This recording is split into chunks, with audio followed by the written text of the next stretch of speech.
Hello दोस्तों, स्वागत है आप सभी लोगों का राजस्थान एकेडमी पर।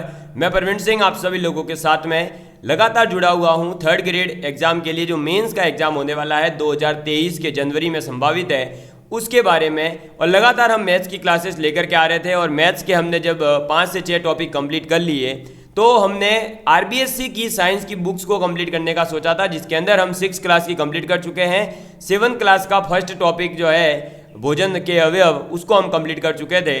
उसके बाद में सभी विद्यार्थियों की डिमांड थी कि सर आप क्लास लेकर के आइए, इस प्रकार से बुक मत पढ़ाइए। तो हमने अब जो है दोस्तों आप लोगों के लिए क्लासेस स्टार्ट कर दी थी साइंस की। और जैसा कि मैंने आप सभी लोगों को ये वीडियो बना करके बता दिया था कि क्या क्या सिलेबस है, और आप सभी लोगों से राय मांगी गई थी कि कौन सी क्लासेस पहले स्टार्ट की जाए, यानी बायोलॉजी पोर्शन, केमिस्ट्री पोर्शन या फिजिक्स पोर्शन।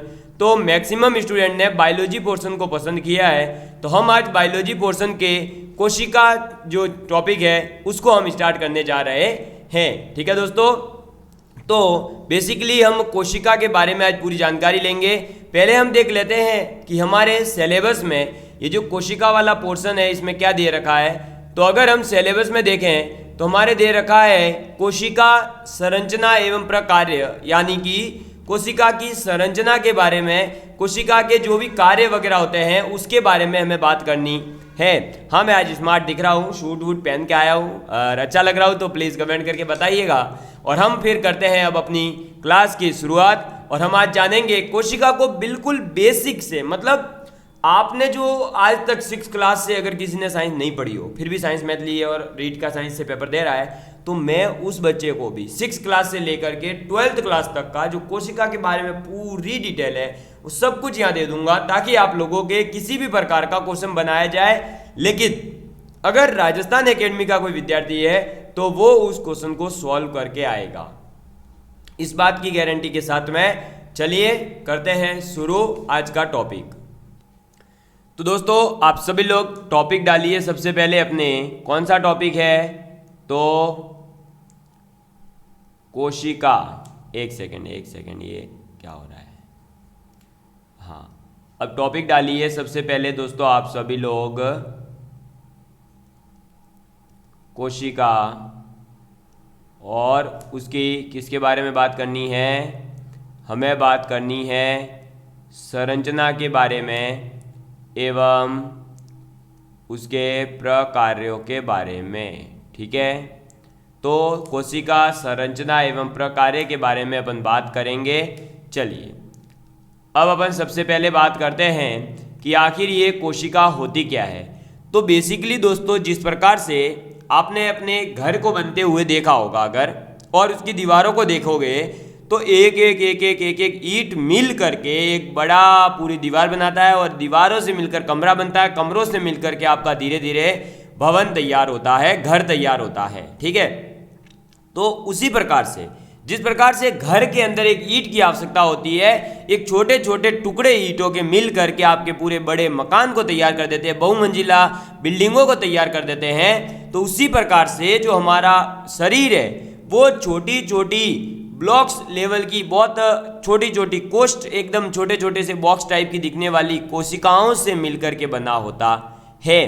किससे मिलकर के बना होता है? कोशिकाओं से। जिस प्रकार से आपका प्याज अगर आपने देखा हो तो प्याज के अंदर एक झिल्ली होती है, उस झिल्ली को जब आप थोड़ा सा ध्यान से देखोगे या माइक्रोस्कोप से देखोगे तो वो भी एक block block block block block छोटे छोटे ब्लॉकों से मिलकर के बनी हुई दिखाई देगी। आप तो यहाँ से समझ सकते हैं कि हमारे शरीर की जो एकदम संरचनात्मक लेवल की, स्ट्रक्चरल लेवल की और फंक्शनल लेवल की, क्रियात्मक लेवल की जो इकाई है, जो यूनिट है हमारे शरीर की, वो क्या होती है दोस्तों?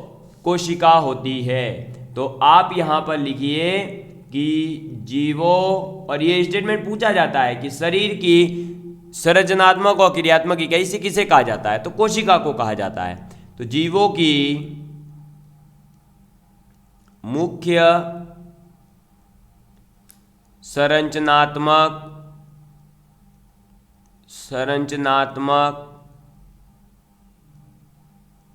एवं क्रियात्मक, संरचनात्मक एवं क्रियात्मक इकाई है। ठीक है, तो जो कोशिका है वो क्या है, जीवों की मुख्य और संरचनात्मक एवं क्रियात्मक इकाई है। अगर बात की जाए इस कोशिका के खोज की, तो अपन इसकी खोज जो है दोस्तों दो टाइप से होगी। पहली जो इसकी खोज की गई थी वो 1665 ईस्वी में। कब? 1665 ईस्वी में। आपके वैज्ञानिक का नाम है रॉबर्ट हुक। कौन है दोस्तों? रॉबर्ट हुक जो थे उन्होंने 1665 में कोशिका की खोज करी थी। लेकिन रॉबर्ट हुक ने जिस कोशिका की खोज करी वो क्या थी? मृत कोशिका थी, यानी मरी हुई कोशिकाओं की खोज किसने करी थी? तो रॉबर्ट हुक ने खोज करी थी 1665 में। तो दोस्तों आपके मृत कोशिकाओं की खोज की गई थी रॉबर्ट हुक के द्वारा, और इन्होंने कोई हाई लेवल का माइक्रोस्कोप वगैरह यूज नहीं किया था। इन्होंने स्वयं के द्वारा निर्मित एक जो माइक्रोस्कोप था उसी से इसकी खोज करी थी, और वो एक मृत कोशिका थी जो 1665 में खोजी गई। फिर 1674 ईस्वी में यानी 1674 में एक नए वैज्ञानिक आए जिनका नाम है ल्यूवेन हॉक। पहले कौन है? हुक है, ठीक है, रॉबर्ट हुक। लेकिन 1674 में कौन है? Leeuwenhoek. और ये जो ल्यूवेन हॉक आए इन्होंने क्या करा? जीवित कोशिका की खोज कर ली, क्योंकि इन्होंने एक अच्छे माइक्रोस्कोप का यूज किया था।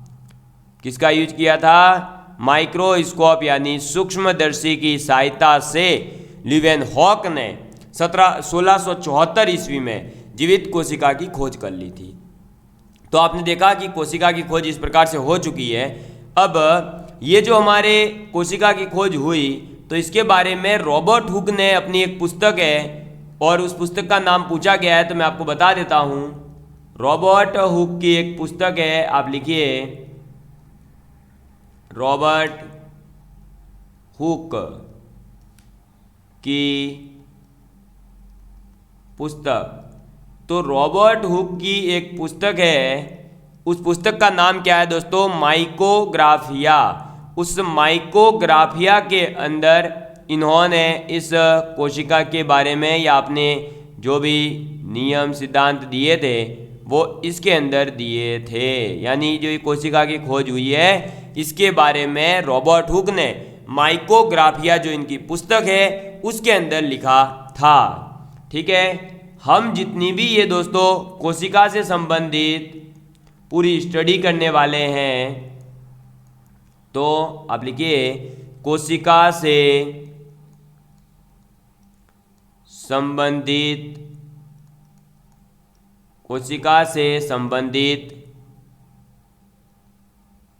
विज्ञान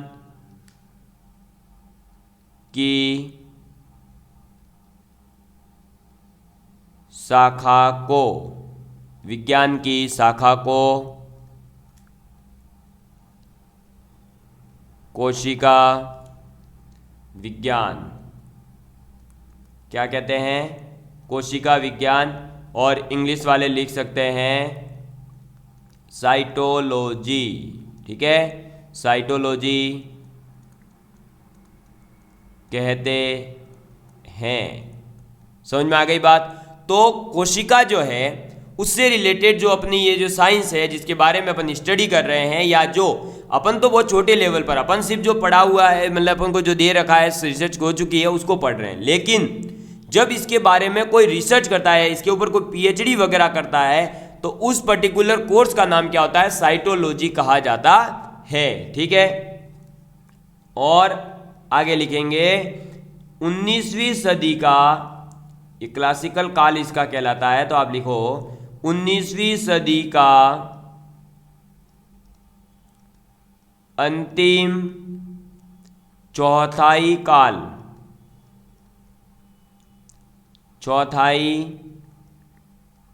काल कोशिका विज्ञान का क्लासिकल कोशिका विज्ञान का क्लासिकल काल कहा जाता है, कहा जाता है। ठीक है, तो 19वीं सदी का जो अंतिम वाला जो चौथाई काल है, उस चौथाई काल को क्या कहा जाता है? इस कोशिका विज्ञान का क्लासिकल काल कहा जाता है। और ये इसलिए कहा जाता है क्योंकि जब अभी हम आगे कोशिका के विभिन्न भागों के बारे में पढ़ेंगे और इसके जो डिटेल में डिस्कस करेंगे, तो आपको पता चलेगा कि कोशिका के मैक्सिमम अधिक से अधिक भागों का पता हमें इस 19वीं सदी के अंतिम चौथाई काल में ही लगा था। लगभग इस समय जो है कोशिका की 50 से 60% तक की जानकारी जो है हमें प्राप्त हो चुकी थी। इसलिए कोशिका विज्ञान का इसे क्लासिकल काल कहा जाता है। ठीक है, तो ये तो दोस्तों थी बात कोशिका की खोज से रिलेटेड और कोशिका की जो डिटेल होती है बेसिक की कोशिका है क्या, उसके बारे में अपन ने बात करी। अब अपन आगे बात करेंगे कोशिका की आकृति और इसके साइज के बारे में, यानी आमाप के बारे में अपन बात करेंगे। तो अब आप हेडिंग डालिए दोस्तों, कोशिका की आकृति एवं आमाप, यानी कि कोशिका का साइज और कोशिका का स्ट्रक्चर शेप कैसा है, उसके बारे में अपन बात करने जा रहे हैं। ठीक है, तो अब आप लिखेंगे जो जीव, देखो दोस्तों कोशिका को जो है अपन यहीं पर दो भागों में बांट रहे हैं, एक कोशिका वाले और बहुकोशिका वाले।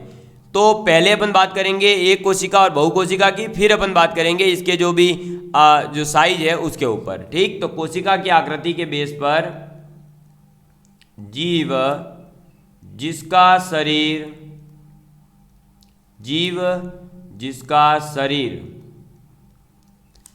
एक कोशिका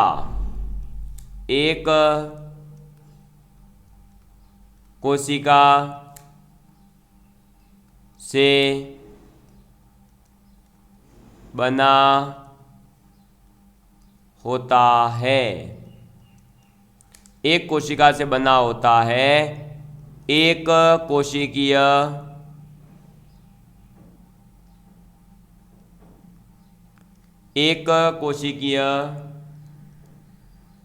जीव कहते हैं।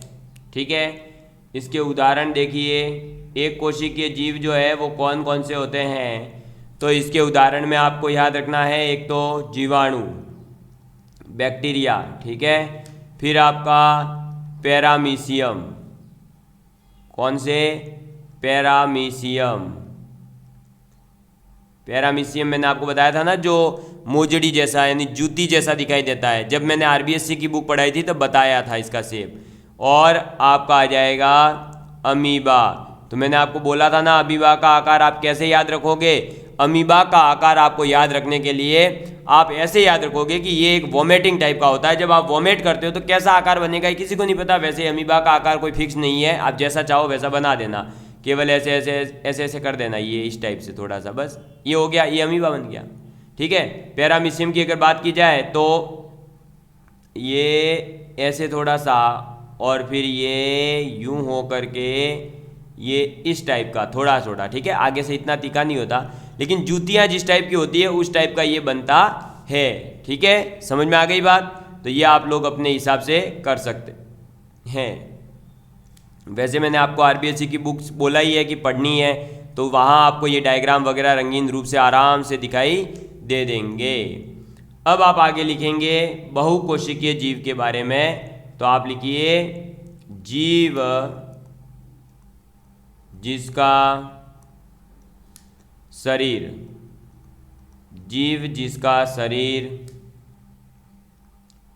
एक से अधिक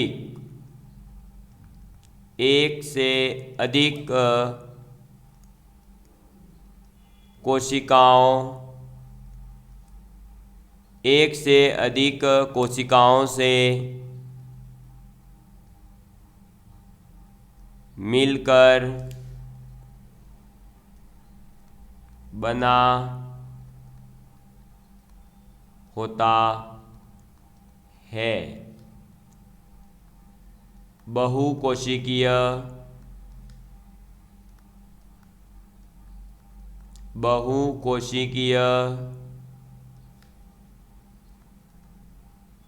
जीव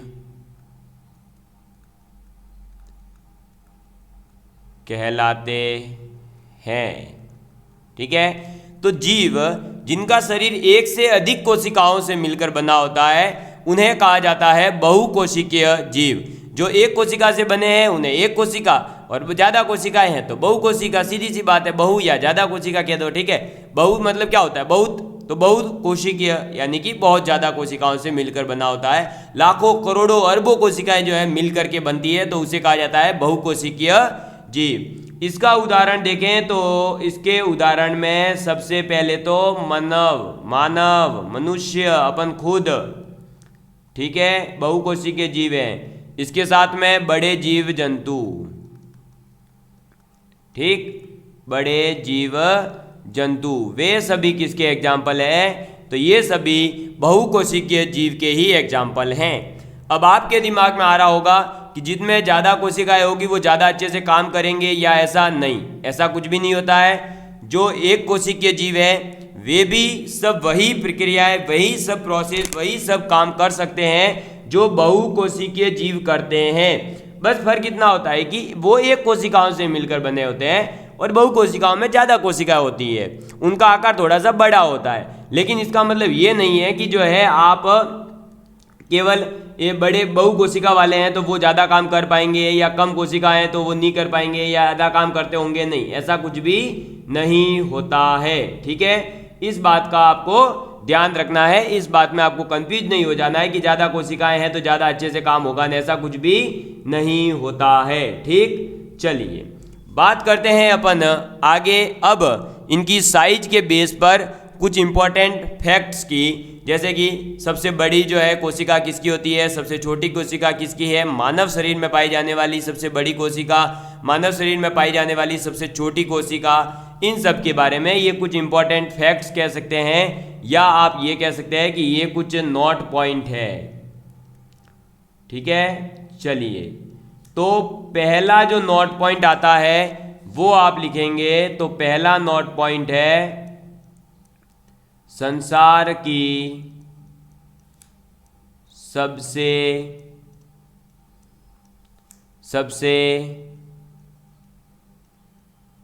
छोटी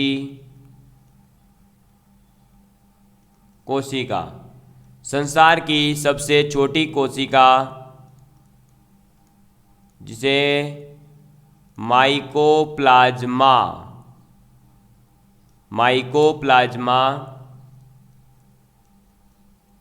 गैलीसेप्टिकम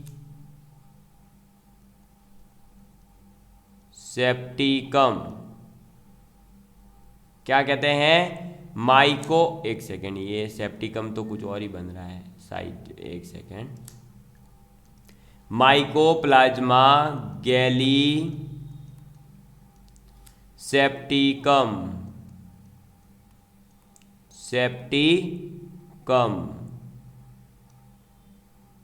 ठीक है, तो संसार की जो सबसे छोटी कोशिका है उसका क्या नाम है दोस्तों? माइकोप्लाज्मा गैलीसेप्टिकम नामक जो जीवाणु होता है उसकी है, नामक परजीवी जीवाणु की है। ठीक है, इस बात को आपको याद रखना है। दूसरा आप लिखेंगे संसार की सबसे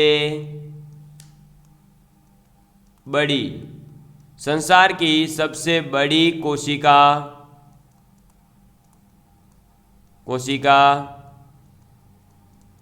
शुतुरमुर्ग, जो शुतुरमुर्ग होता है दोस्तों उसके अंडे की होती है। ठीक है, तो सबसे छोटी कोशिका संसार में कौन सी है? माइकोप्लाज्मा गैलीसेप्टिकम नामक परजीवी जीवाणु की। और सबसे बड़ी जो कोशिका है वो है शुतुरमुर्ग के अंडे की। किसकी है? शुतुरमुर्ग के अंडे की। अब बात करते हैं थर्ड पॉइंट, तो मानव शरीर में कहां पर? अपने शरीर के अंदर। तो मानव शरीर में पाई जाने वाली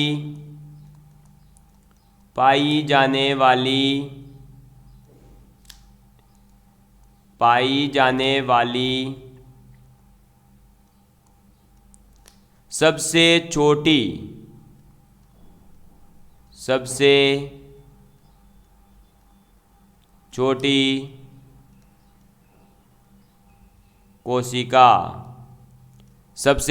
कोशिका सेरिबेलम। कौन सी है? सेरिबेलम की ग्रेनुअल सेल होती है। ठीक है, तो मानव शरीर में पाई जाने वाली सबसे छोटी जो कोशिका है वो है सेरिबेलम की ग्रेनुअल सेल या ग्रेनुअल कोशिका होती है। ठीक है, तो ये चीज़ आपको याद रखनी है कि जो सेरिबेलम है उस सेरिबेलम की ग्रेनुअल सेल जो होती है वो सबसे छोटी कोशिका होती है मानव शरीर के अंदर। ठीक है, अब ये सर ग्रेनुअल सेल कहाँ होती है, सेरिबेलम क्या होता है, तो ये टेंशन नहीं लेना। जब अपन मानव शरीर की बात करेंगे तब इसको बहुत अच्छे से समझेंगे। ठीक है, चलो नंबर 4 पर जो अपने पॉइंट आता है वो आ जाता है मानव शरीर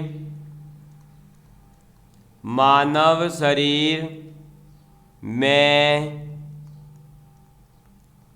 पाई जाने वाली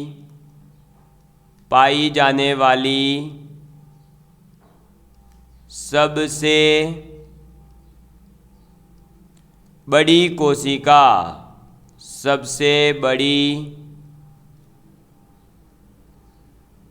कोशिका अंडाणु होती है। कौन सी होती है? अंडाणु होती है। मानव शरीर के अंदर पाई जाने वाली जो सबसे बड़ी कोशिका है उस सबसे बड़ी कोशिका को कहा जाता है अंडाणु, या मानव शरीर में पाई जाने वाली सबसे बड़ी कोशिका जो है वो कौन सी है दोस्तों? अंडाणु है। समझ में आ गई बात? तो इस चीज को आपको याद रखना है कि मानव शरीर में पाई जाने वाली सबसे बड़ी कोशिका कौन सी है? अंडाणु है। सबसे छोटी कोशिका कौन सी है? तो सेरिबेलम की ग्रेनुअल सेल जो होती है वो सबसे छोटी होती है। ठीक है, संसार की सबसे बड़ी कोशिका कौन सी है? तो शुतुरमुर्ग के अंडे की जो कोशिका होती है वो सबसे बड़ी कोशिका होती है। और संसार की सबसे छोटी जो कोशिका है वो है माइकोप्लाज्मा गैलीसेप्टिकम नामक परजीवी जीवाणु की। समझ में आ गई बात? यहाँ तक कि मेरे हिसाब से आप सभी लोगों को ये फैक्ट समझ में आ गए होंगे। अब इसी के अंदर आप एक फिफ्थ फैक्ट जो है वो और ऐड करिएगा। 5वां पॉइंट वो है मानव शरीर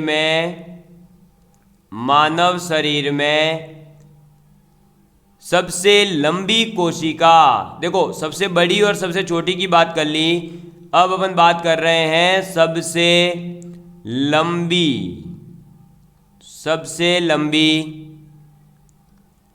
कोशिका। तंत्रिका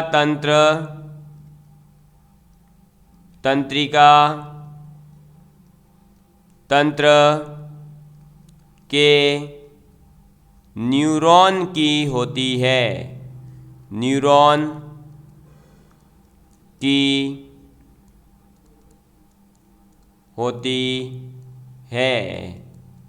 समझ में आ गई बात? तो मानव शरीर में सबसे लंबी अगर कोशिका की बात की जाए तो सबसे लंबी जो कोशिका होती है वो कौन सी होती है दोस्तों? तो सबसे लंबी कोशिका होती है तंत्रिका तंत्र की। न्यूरॉन जो है वो सबसे लंबी कोशिका है।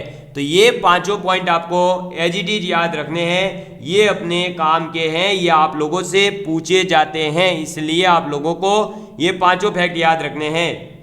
मेरे साथ में एक साथ आप बोलेंगे। सबसे पहले संसार की सबसे छोटी कोशिका माइकोप्लाज्मा गैलीसेप्टिकम नामक परजीवी जीवाणु, सबसे बड़ी कोशिका शुतुरमुर्ग के अंडे की, मानव शरीर में पाई जाने वाली सबसे छोटी कोशिका सेरिबेलम की ग्रेन्युअल सेल, और मानव शरीर में पाई जाने वाली सबसे बड़ी कोशिका अंडाणु होती है। कौन सी होती है दोस्तों? अंडाणु होती है। और मानव शरीर में सबसे लंबी कोशिका जो होती है वो तंत्रिका तंत्र के न्यूरॉन की होती है। किसकी होती है? तंत्रिका तंत्र के न्यूरॉन की होती है। समझ में आ गई मेरे हिसाब से आप सभी लोगों को यहां तक की बात है।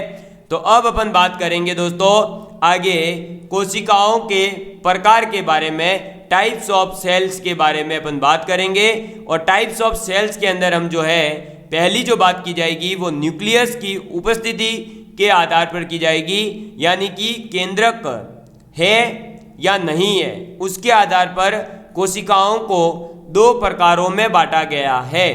एक है प्रोकैरियोटिक और एक है यूकैरियोटिक। ठीक है, अगर कोशिका में केंद्रक उपस्थित है तो आप क्या कहोगे? कोशिका में केंद्रक उपस्थित है तो यूकैरियोटिक, अगर केंद्रक अनुपस्थित है तो आप कहोगे प्रोकैरियोटिक। समझ में आ गई बात? चलिए, तो अब आप लिखेंगे क्या दोस्तों? केंद्रक की उपस्थिति के आधार पर, इसमें लिखेंगे आप केंद्रक की उपस्थिति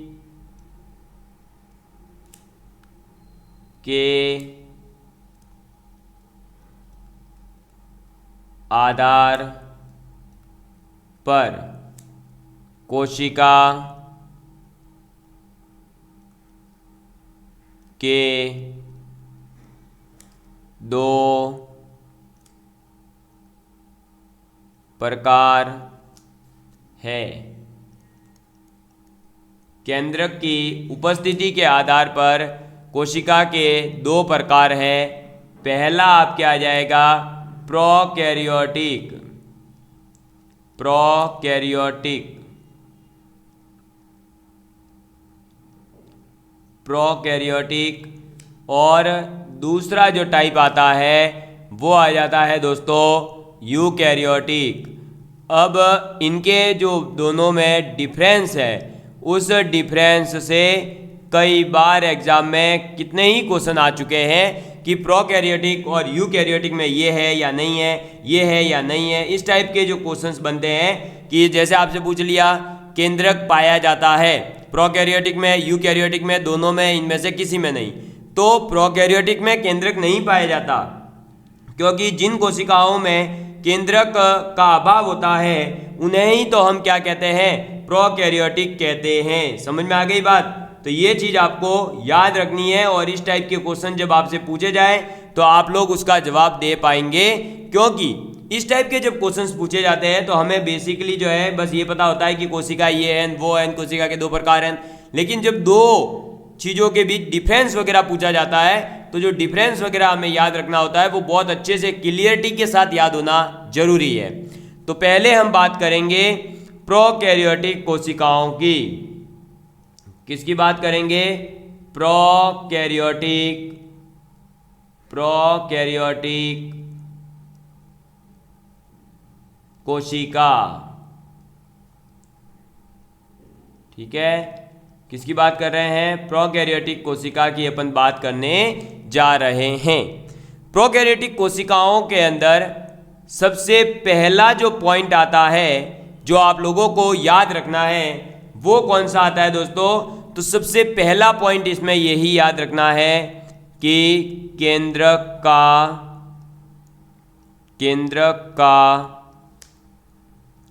अभाव, यानी केंद्रक जो है वो अनुपस्थित होता है।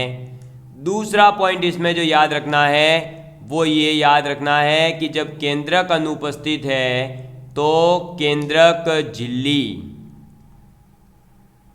केंद्रक झिल्ली और केंद्रक झिल्ली के साथ साथ केंद्रिका,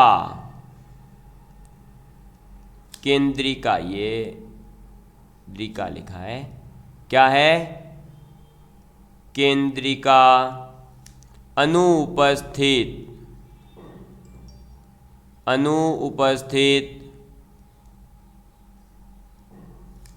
होता है।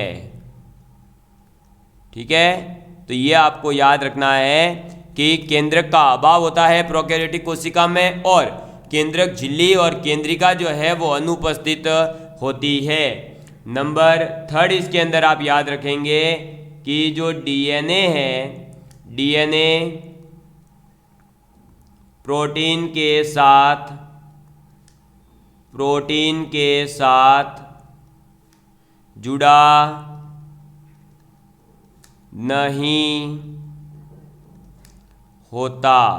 जुड़ा नहीं होता एवं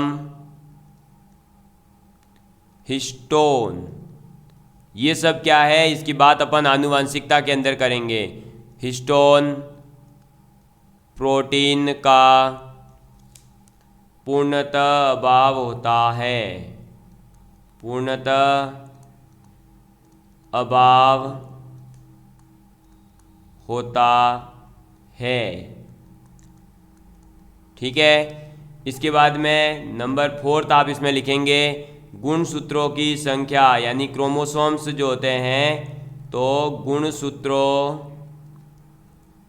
की संख्या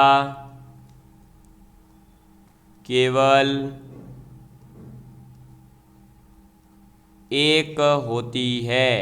ठीक है, ये पॉइंट याद करने लायक है कि जो प्रोकैरियोटिक कोशिका है, उस प्रोकैरियोटिक कोशिकाओं के अंदर गुणसूत्रों की जो संख्या होती है वो केवल कितनी होती है, गुणसूत्रों की संख्या केवल एक होती है। ठीक है, चलिए नेक्स्ट अपने 5th पॉइंट आप इसके अंदर लिखेंगे कि कोशिका द्रव्य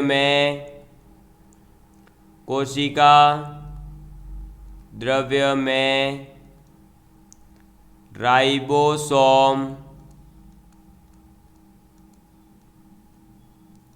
राइबोसोम के कण उपस्थित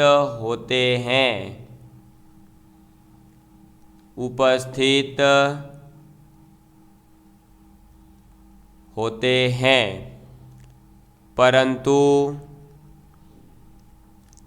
झिल्ली युक्त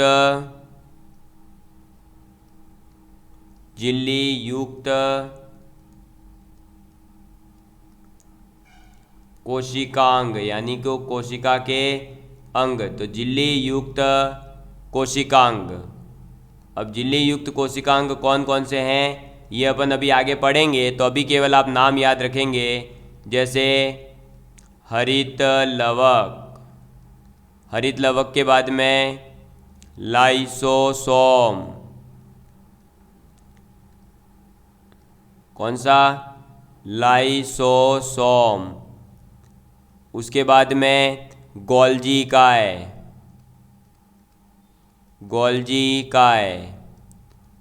नेक्स्ट गोल्जी काय के बाद में माइटोकॉन्ड्रिया,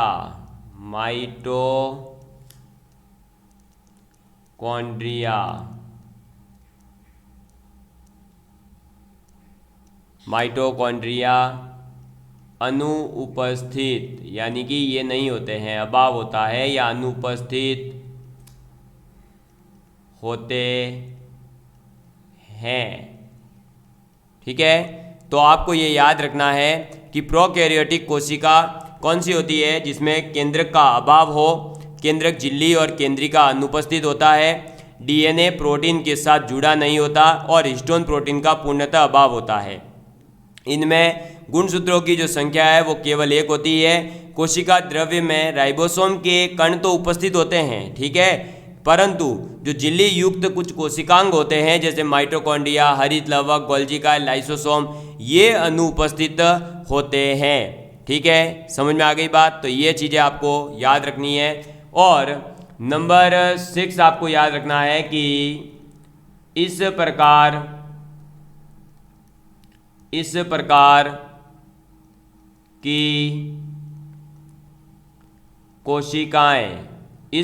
की कोशिकाएं जीवाणु तथा जीवाणु तथा नील हरित शैवाल, नील हरित शैवाल जिसे कहा जाता है ब्लू ग्रीन एल्गी में पाई जाती है। तो प्रोकैरियोटिक कोशिकाएं जो हैं वो जीवाणु और नील हरित शैवाल जो होते हैं उनके अंदर पाई जाती है। ये बात आप लोगों को याद रखनी है, ठीक है। तो ये चीज़ें आप लोगों को समझ में आ गई होगी। ये है दोस्तों किसके बारे में, प्रोकैरियोटिक कोशिकाओं के बारे में। तो क्या क्या याद रखना है, देखो केंद्रक की उपस्थिति के आधार पर हमने कोशिका को दो भागों में बांटा। पहला भाग है प्रोकैरियोटिक और दूसरा भाग है यूकैरियोटिक। प्रोकैरियोटिक क्या होते हैं, तो केंद्रक का अभाव होता है, केंद्रक झिल्ली और केंद्रिका जो है वो इसके अंदर अनुपस्थित होती है, डीएनए प्रोटीन के साथ जुड़ा नहीं होता है, हिस्टोन प्रोटीन का पूर्णतः इसमें अभाव होता है, गुणसूत्रों की संख्या जो है वो केवल एक होती है, कोशिका द्रव्य में राइबोसोम के जो कण होते हैं वो उपस्थित होते हैं। कोशिका द्रव्य के अंदर राइबोसोम के कण तो उपस्थित होते हैं, लेकिन झिल्ली युक्त जो कोशिकांग होते हैं जैसे हरित लवक, लाइसोसोम, गोल्जी काय, माइटोकॉन्ड्रिया, ये सभी अनुपस्थित होते हैं। और प्रोकैरियोटिक टाइप की जो कोशिकाएं हैं वो कोशिकाएं जीवाणु और नील हरित शैवाल के अंदर पाई जाती है। समझ में आ गई बात, क्लियर है आप सभी लोगों के लिए। चलिए तो दोस्तों अब अपन जो है यूकैरियोटिक कोशिकाओं के बारे में और जो भी इसकी अलग अलग संरचना के अंदर आने वाले कोशिकांग है जैसे माइटोकॉन्ड्रिया, गोल्जी काय, लाइसोसोम, इन सभी के बारे में अब अपन पढ़ेंगे अगली क्लास के अंदर। और आज जो है ये पहली क्लास थी अपनी, कैसी लगी है प्लीज़ कमेंट करके ज़रूर बताइएगा ताकि हमें भी आपसे मोटिवेशन मिले और आगे जो है हम इसी प्रकार से निरंतर आप सभी लोगों के लिए क्लासेस लेकर के आ सकें। और कुछ क्लासेस के अंदर अगर आपको इसमें कुछ चेंज करना है तो आप ज़रूर कमेंट करके बताइएगा, तो हम वो भी चेंज करेंगे आप सभी लोगों के लिए, ठीक है। जो लोग आपसे कहते हैं ना दोस्तों कि आप नहीं कर सकते या आपके द्वारा ये कार्य नहीं होगा, आपको बता दूं यकीन मानिए उन लोगों को ये पूरा विश्वास है कि आप ये कर सकते हो, इसलिए वो आपको ये डरा रहे हैं कि आप नहीं कर सकते, आप ये नहीं कर सकते। क्यों? केवल इसलिए ताकि आप लोग जो है डर जाएं और वो काम नहीं करें, क्योंकि अगर आपने वो काम कर लिया तो उन लोगों का क्या हो जाएगा, नाम डाउन हो जाएगा। इसीलिए जिसकी जो नौकरी नहीं लगती है ना वही आपसे कहेगा कि यार नौकरी लगना तो टफ है, वो है। क्यों? क्योंकि उसको डर है कि अगर उसने पढ़ करके कहीं नौकरी ले ली तो लोग मुझे बोलेंगे कि तू नहीं ले पाया, देख उसने ले ली। इसलिए ये एपीजे अब्दुल कलाम साहब ने कहा था कि जो लोग आपसे कहते हैं कि आप नहीं कर सकते या आपके द्वारा ये कार्य नहीं होगा, शायद वही लोग जिसे डर है कि आप कर सकते हैं। ये ऐसा कौन कहता है? तो ये वही शायद लोग कहते हैं जिन्हें आपसे डर लगता है कि आप ये कर लोगे। तो इस बात को याद रखना है और हमेशा यही सोचना है कि हाँ आप कर सकते हो, चाहे कोई कुछ भी कहे, आपको रुकना नहीं है, थकना नहीं है, निरंतर कंटिन्यूअसली बनाते हुए लगातार अपने जनवरी 2023 तक पढ़ते रहना है। और एक दिन जब आप शिक्षक बन जाएंगे, आप 3rd ग्रेड टीचर बन जाएंगे, तो आप तो स्कूल में पोस्टिंग लेंगे और फिर लोग जो है वो केवल आपकी मिठाई खा करके ये कहेंगे इसका तो पेपर ईजी आया था, इसका तो वो हुआ था, इसकी तो किस्मत अच्छी है, तो वो सब कहते रहते हैं, ठीक है। तो आपको पढ़ाई लगातार जारी रखनी है। जय हिंद, जय Bharat, love you all of you, take care and please share with your friends. Bye bye दोस्तों।